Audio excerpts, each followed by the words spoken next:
అద్భుత ఆధ్యాత్మిక సువర్ణ అవకాశం.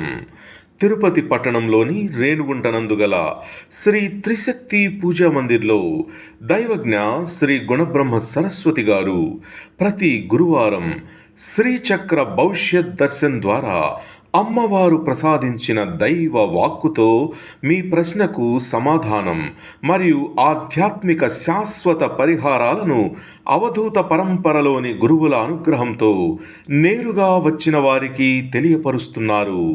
సుదూర ప్రాంతాల నుండి రాలేని వారు ఆదివారం జూమ్ మీటింగ్లోకి వచ్చి అడగవచ్చు.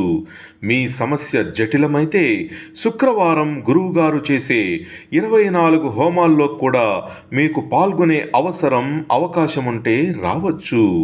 అపాయింట్మెంట్ కొరకు 1 వారం ముందే రిజిస్ట్రేషన్ చేసుకోగలరు. ఒకవేళ ఇప్పుడు అదే విధంగా మనం తీసుకోవచ్చు.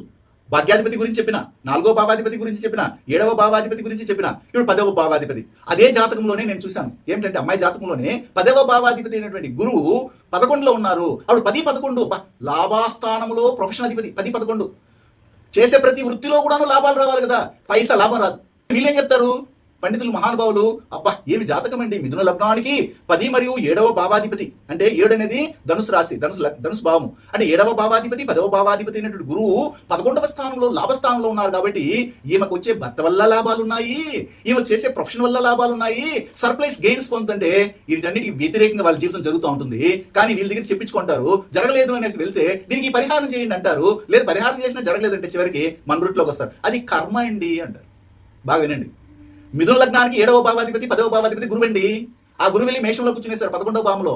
అప్పుడు 7 అనేది భాగస్వామి వచ్చేవారు. అలాగే అమ్మకు అమ్మ కుటుంబము, నాన్నకి అన్న కుటుంబము, అలాగే ముఖ్యంగా భాగస్వామి వ్యాపారాలు చేసే వ్యక్తి, వీరి వల్ల లాభాలు ఉండాలి కదా. ఎందుకు లాభాలు లేదు, లాసే అడుగుతున్నారంటే మేషం అనేది ఇక్కడ పనిచేయదు.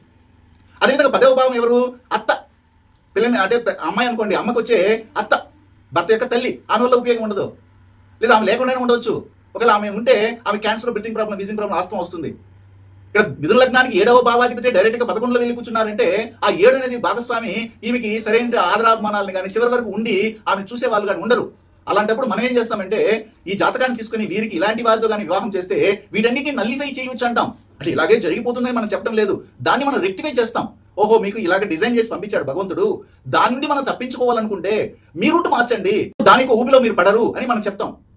ఇది నిజమైన శాస్త్రమా, లేకపోతే వాళ్ళు చెప్పేది కరెక్ట్ అయిన శాస్త్రం అనేది మీరు నిర్ణయించుకోండి. జాతకాలు ముందర పెట్టుకోండి, మీ ఇంట్లో వారి అందరూ జాతకాలు ముందర పెట్టుకోండి. ఏమి జరుగుతా ఉంది, మేషంలో ఏ గ్రహం ఉంది, నీ లగ్నం ఏది, ఆ లగ్నంలో నుండి 8వ భావాధిపతి మేషంలో వెళ్ళి కూర్చోన్నారో చూడండి.